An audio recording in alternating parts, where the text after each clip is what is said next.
So we are very excited to present to you Mr. Clive Webb. Clive, good morning. Good morning, and I'd like to talk to you all.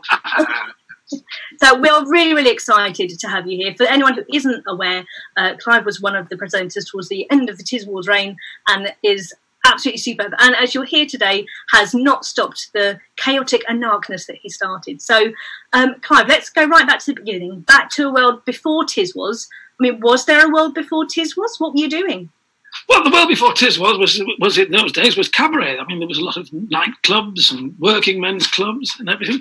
And eventually I did Opportunity Knocks with Huey Green. Do you remember Huey Green? Well, the younger people won't remember Huey Green. Of course, fans, we want to see him. We do. So I did that, and I came second. Bernie Flint beat me, the swine. I shall never forgive him. And then from that came Seaside Specials and a series with Rolf Harris, Tiswas, How Dare You, and lots of, in those days there was lots of variety shows on the television. Unfortunately there isn't anymore, is there? So, you know, except for, I think the last one I did was sort of talking telephone numbers, up until recently, of course, when my two sons have got their own show, Danny and Mick, on CBBC, which I do little bits and pieces with them. But that's a sitcom. Yes. I think you've covered like the entire timeline in two. The whole lot, the whole range. So with Tiswas, obviously you were there as the anarchic magician. I understand you were occasionally the Phantom at points as well. Was that right? Yes, I've had my moments, There has been some wonderful moments on Tiswas. I mean, it was chaotic because you must remember it was live television. And it's a real good adrenaline getter, is that? And I think, looking back on it, that one of the most memorable ones was Hercules the Bear. I don't know whether you remember Hercules, was a fully grown brown bear. And very tame, with a wrestler called Andy Robbins. And he used to wrestle with this bear. So they got the bear in, but they decided, no matter whether it was tame or not, they would clear the studio. So all the kids were taken out. Everybody was taken out of the cage. They did the bit with the bear, and he took this bear away. I mean, it's a huge, fully grown brown bear. The audience were brought back in, the kids were brought back in, the cage was there, everything was ready, and I was the next one doing the magic. And all my props were set. We were just about to go, they were counting down to it, and the bear came back. It came back, and the guy, Andy Robbins, was on the end of the chain. It was just pulling him back into the studio. And they couldn't stop it. And for some reason, with these great big balloons they had, it wanted to burst these balloons. And it sat in the middle of the studio just going, bursting these balloons. There was props everywhere, everything, the whole lot. And of course, they wound up and went into a cartoon. You saw just the beginning of it, and then it went into the cartoon. But that was one of the most memorable moments. Yeah. And then there was Bernard Manning and Big Daddy on the weighing machine.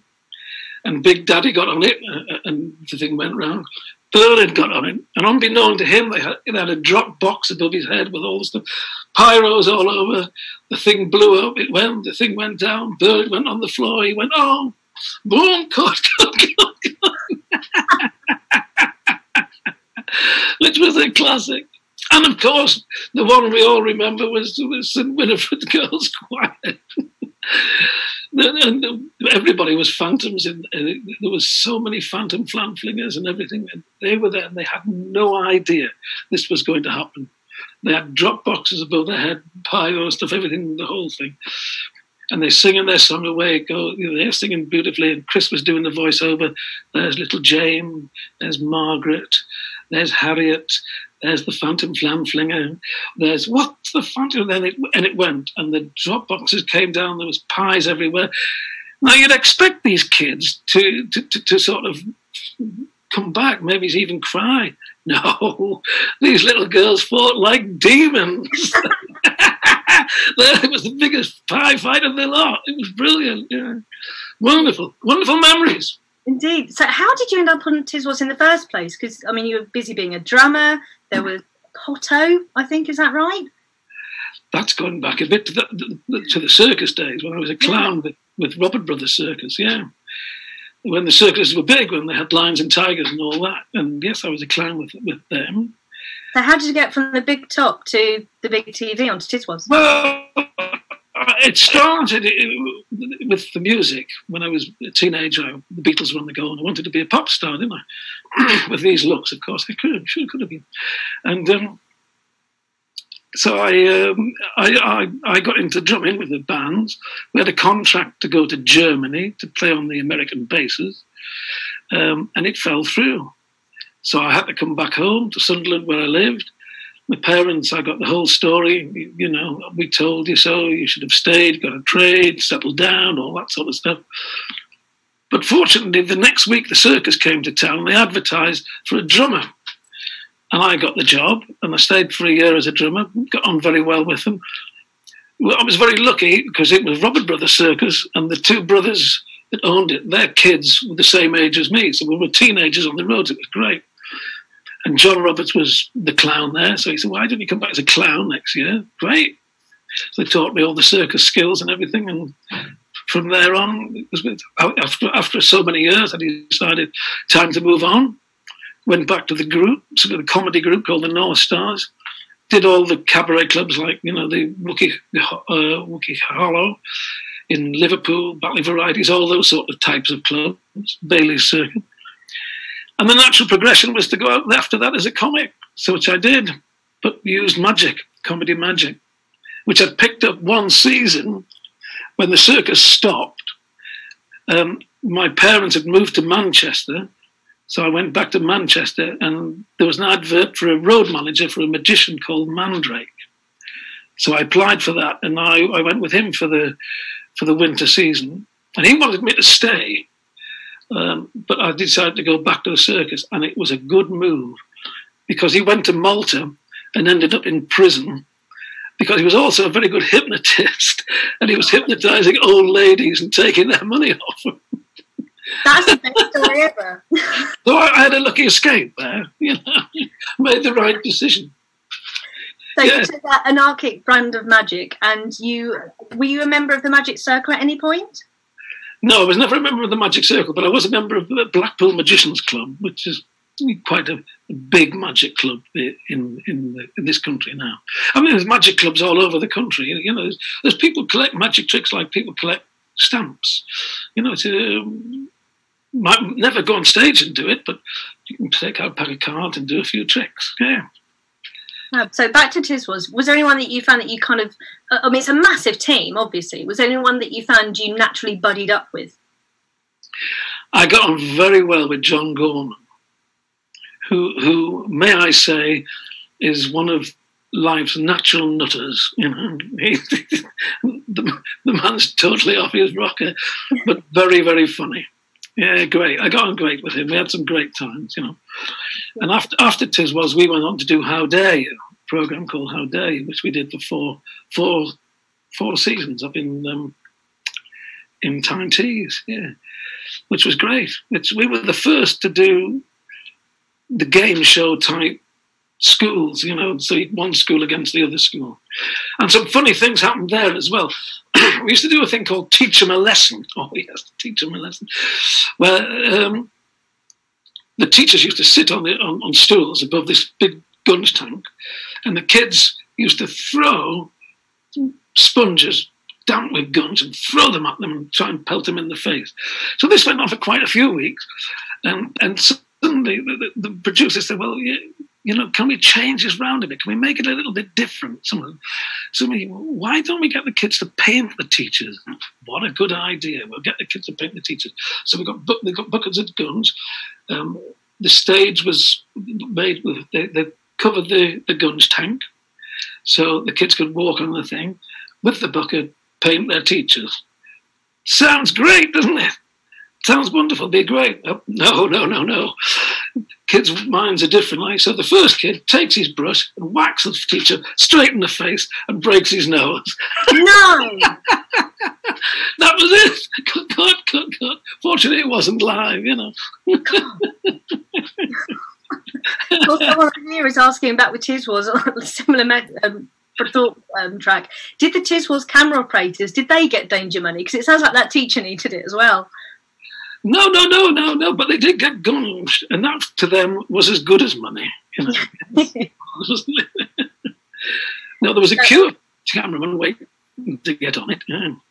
Well, we've got a question from Stapling Machine. He's asked, what are your memories of going out on location to film inserts for the show? He thinks you might have done some in Blackpool. Yeah, we did some in Blackpool. I can't quite remember what I remember. I remember there was being on the Ghost train with Chris Tarrant for about 4 hours because because I don't know when you've seen the Ghost train here in Blackpool. It goes down a big chute, and then it comes out and it goes round a little bit outside and comes back in. So the only place they could shoot this thing was when it came out and back in. So every time it came out, we did a little bit, he did a little bit, and on this morning show, we've got so-and-so back in. And then we got to, and so, and as it was coming out, I was getting more and more bedraggled, you see. That was the idea, but it went on for so long. About 4 hours on the Ghost train, I think we spent, yeah. Well, I'm guessing that probably wasn't your favourite Tiswas moment. Apart from that... No, they were all good fun to do, you know. Yeah. No, there were some great ones, you know. The last one as well. The last one. The final Tiswas, I can remember. I'm not going to tell you what it is. I can remember Chris saying, I'm not going to tell you what happened, but I want you to mark somebody. You know, there was like grumbleweeds that are there. I can remember he said to me, can you just walk the grumbleweeds, make sure they sit there. And there was like we went out into the street and there's tables and tables, and we're all sat on the tables and nobody knows what's going to happen. And suddenly 2 fire engines pull up, one here and one here, and they get out of the hose pipes and just power away. It was brilliant. Another one, a great one, you know. Yeah, I loved it. Not so much of an issue, but Abel Slater's asked, who did all the cleaning up at Tiswas? Well, they have a big cleaning staff, don't they? It wasn't anything to do with us. I mean, we were gone as soon as it... Oh, hey, hasty exit. Oh, I hate anything to do with mess. So, from the studio of Tiswas, you then took it live to a theatre tour. Sorry, say that again? So from being in the studio filming Tiswas, you then went on a Tiswas tour. So how did that work? How did it translate to stage? Oh, the Tiswas tour was great, yeah. And at the it was the Davenport Theatre. I don't think it's there anymore, in Stockport. I can remember at the end of it, it finished with the Bucket of Water song, inviting all the audience up on stage, and we had loads of buckets of water and things like that. And they ended up throwing the buckets over themselves. The Porters Club, boom, over your head it goes, you see. And we, by this time, had gradually disappeared and locked ourselves in the dressing room. They were just throwing water over each other. And I remember we were going out soaking wet. And I can remember seeing them queuing up outside to come back in, you know. But then we went to Wales, to Neath. Oh, I'll never forget Neath. And they had on the male voice choir, famous male voice choir, I forgot what they call it now, in Wales. Do you remember the name? From just the male voice choir, I think. Welsh male voice choir. It was a very famous male voice choir, yes. And there must have been 40 or 50 of them, all in nice black evening suits and ties, evening dress. So they did the first sort of half, and they're all sat on the stage, so that for some reason, the main guy comes across, he said, is it possible for our guys to just sit on the stage behind, because then there's the front bit of the stage where we would work, and because there's nowhere for them to go in the auditorium, they'd like to see it. Yes. I can't quite remember how it started. But I know we got so far in, and then the water came. And I can remember somebody looking at somebody else, and everybody thought the same thing, grabbed a bucket and threw it in. And all these guys in evening suits now go, Now, there's only one door off this stage, and it's a normal-sized door, like a room door. And there's 50 fellas now scrambling to get through this door while we're panicking away. And afterwards, it just got ridiculous. There was people throwing water around and everything. They had a reception afterwards, like a dinner. So we had the dinner, and after that, people had a few drinks, and there was more water games. John Gorman is one of the best people I've ever seen with the soda water siphon. he could take a glass and squirt it into the glass, so the jet of soda would go into there. It would come out of the glass and wherever he wanted to. At the other side of the bar, there was a lady with a very low-cut dress on. And he took the soda water siphon and he went straight down her dress. It was bang on target. She hit the roof. What do you think you're doing? Absolutely ridiculous. Grown men behaving like children. And she went off. And as she went off, she slipped on the floor, went down, bang. And her husband came across and he said, "What's going on here?" She thought it had wrecked me. And he said, "Shut up, you stupid." Threw the beer over her as well. So speaking of grown men behaving like children, you and John then went on to do How Dare You? So John, How Dare You, yeah. What memories have you got of that? Well, How Dare You started off with, there was Fluella Benjamin was the lady presenter. Then we got Cheryl Baker, and Carrie Gray, who is now Cary Grant, the voice coach, and myself and John. Yeah, we had some great times there. Some silly things happened. I'm trying to remember them all. Some dodgy things happened. We were actually on the bus with Bucks Fizz but we had the good sense to get off. We stopped. We're not going to come back to the hotel because we're filming tomorrow, and we might, we'll have too much to drink. And the bus crashed on the way, and the rest is history, of course. But I'm trying to think of How Dare You. Well, with that program, obviously there was this large pit. What was in that? What was in that pit? In the pit, in the guns tank. Yeah, they use ready brick. Yeah, they used to get all the ready brick on. They must have done a deal with ready brick because it came in great big plastic bags.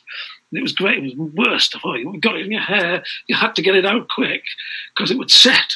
It was awful. But we were there. It was there for a week. Every week they would renew it. But at the end of the week, it used to be a bit niffy. You didn't want to go near it. Maybe.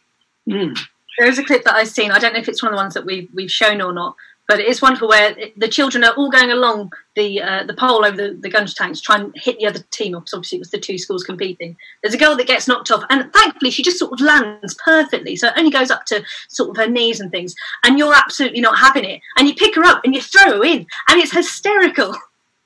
Mrs. Bodchild was safe and clean, but you weren't having it. And I think that really brings up the spirit of, I think you're one of the presenters who really has taken that anarchy and that slapstick and continued it and continues to continue it all the way through your career. The kids love to get involved like that. I think one of the best ones on Tiswas was one right at the beginning, when they had two slides going down into the guns tank, but the top of the guns tank was covered. It looked like a stage, but you could take it away very quickly. So the idea was the kids had to get something off a table, run up the stairs, down the slide, across the stage, back, put it down here, get another one, which is great. So the first one that goes, and they go down. The second one goes up, they go down to the top. By the time they got the top, they'd moved the top of the tank. Down they come into and it was just anarchy again. Great, We've had a question from Gothpire. You can answer this any way you wish, but Gothpire has asked, do you have any regrets from anything that you did? Any regrets? Or perhaps something that, looking back, you might have done differently? Well, I've got lots of regrets, I think. But what I would have done differently? Oh, I do. You'll have to let me come back to that one. I'll have to have a good think about it. So you were talking about how children love to get involved, and you made some. You have a wonderful family. So how did having children change things? Because you're gallivanting around, messing around with on TV, throwing kids into guns and doing sketches. How did having the boys change things? Well, I never pushed them to going into show business. I've never ever done that. They've wanted to get in on their own. You know, I did used to leave props lying around, and Danny used to play with them all. You know, what's this, Dad? And he's very good at it. He picked it up very quickly. And as they've grown up wonderfully well, I'm very proud of them all. And now Danny and I own a company and a circus, actually. How did Circus Hilarious come about? That's probably where some of our younger viewers might now know your face from as well. Well, at one time I had the stage rights for Super Ted, so I toured that extensively. And then I had the stage rights for Count Duckula, and I toured that quite extensively till we drained it of every penny. And then, and then it was a case of what can we do next? And we came up with, well, we've always wanted to do a circus. Let's put our own Circus Hilarious. So now it's Cirque Hilarious, we call it. You know. And we call it Cirque Hilarious because of the animals, which was, I will say, from my personal point of view, it's a great shame that there aren't animals in circus. I mean, I go over to the continent every year to have a look at acts and things like that. And they have the lions and tigers and the elephants still over there. And there's protests, obviously. But it's a great shame that they're not in the circus here. And I think it's the minority influencing the majority. But I'm not going to get into that argument. But because of it, we decided to call it Cirque du Hilarious to make sure that there isn't any animals in it. And do you think that because of when you were coming up and about, you were initially you were the drummer at the circus, did that inspire you to have Clown Force as the in-house band? Well, now we've got our own Clown Force, our own band. Of course, we never managed to finish a song. You see, we never did something before something disastrous happens, the piano blows up or something. But yes, we thoroughly enjoy doing that. We've got Mick, my son Mick, plays bass and sings. I play drums, and we've got a lead guitarist, Dave, who's been with us for years, and Danny plays trumpet and things like that. So we do quite a bit with that. And you carry on with all your magic with that. The actual Monster Raving Loony Party have asked, how is your magic nowadays? And do you think there's any way that you could do some magic on the Monster Raving Loony Party so they might actually win an election one day? Oh, I think that's beyond the realms of even David Blaine or anybody like that. To make the Magic Raving Loony Party, I'd like to be their Prime Minister. I've read their manifesto, you know, skiing down the Butter Mountain and swimming in the wine lake is very, very, very appealing. Yes.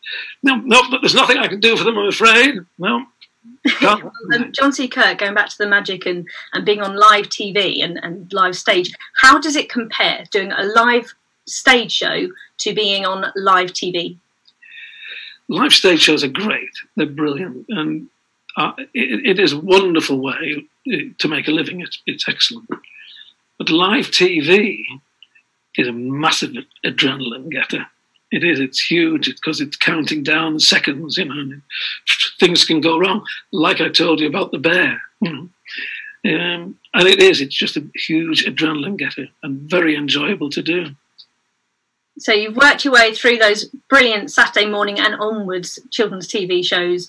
You created your own circus, Cirque du Hilarious, and we're going back into TV now, not so much live, but obviously we've got the current CBBC show or series, Danny and Mick, has put your sons together online as well, with you doing some cameos. So are they filming season, is it 2 or 3 now? It's season 3, they're halfway through season 3 that they're recording. Yes, and I play their dad, I am their dad, and I keep turning up occasionally just to con them out of their money, really. Which I thoroughly enjoy doing, because it's a sitcom in a leisure centre, which is on CBBC, and I think it's on this morning and tomorrow morning and every day next week. Brilliant. Yeah. Are you really pleased to see that they're bringing old school slapstick routines onto the TV? Yeah, and they are doing that, and doing it very, very well. Yeah, I mean, there's lots of custard pie stuff in that. It was very, very good. I remember Michael Palin saying something along the lines of, you can tell the funniest joke in the world and it will go down really, really well in a couple of countries. But if you slip over on a football, the world will laugh with you, because slapstick is just so universal in that way.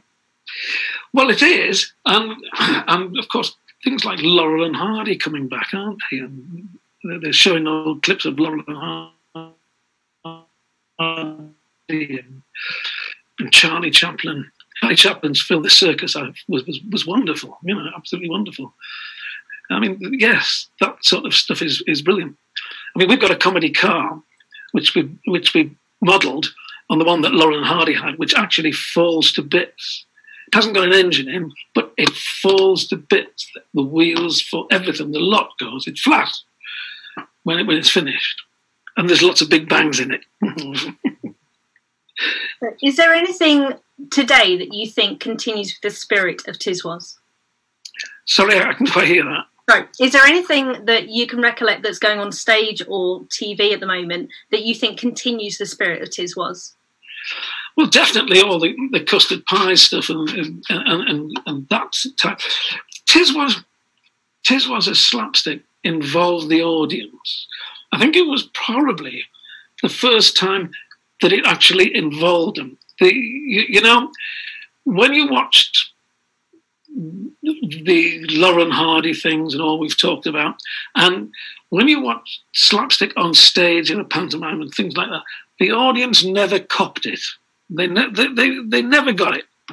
The first time the audience actually did get it was Tiswas, and they loved it. They loved to be involved.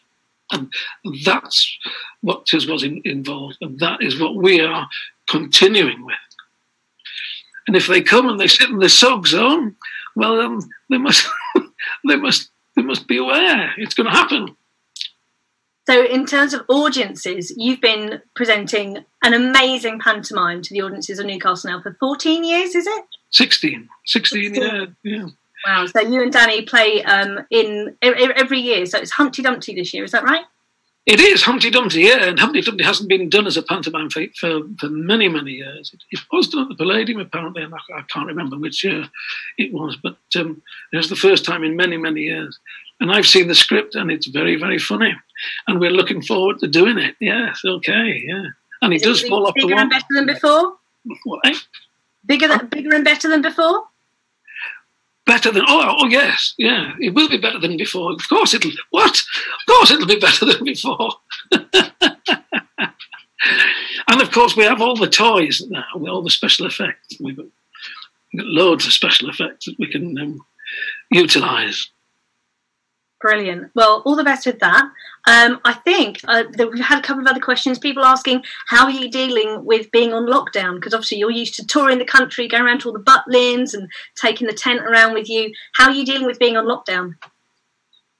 Well, the beginning of it was okay, because it's nice to have a rest. But now it's time to find things to do, little bits and pieces, Hopefully there's nothing you can do. We're all in this together. We've just got to deal with it, haven't we, really? Hopefully we'll get a bit of a respite shortly. Hopefully. I don't know. What can we do? I suppose drink. Why not? Oh, there we go. Yeah. Well, Clive, thank you so much for joining us. Please, if you want to stick around, you're very welcome to. But it has been amazing having you on. Thank you very much for joining us. Thank you very much. Thank you.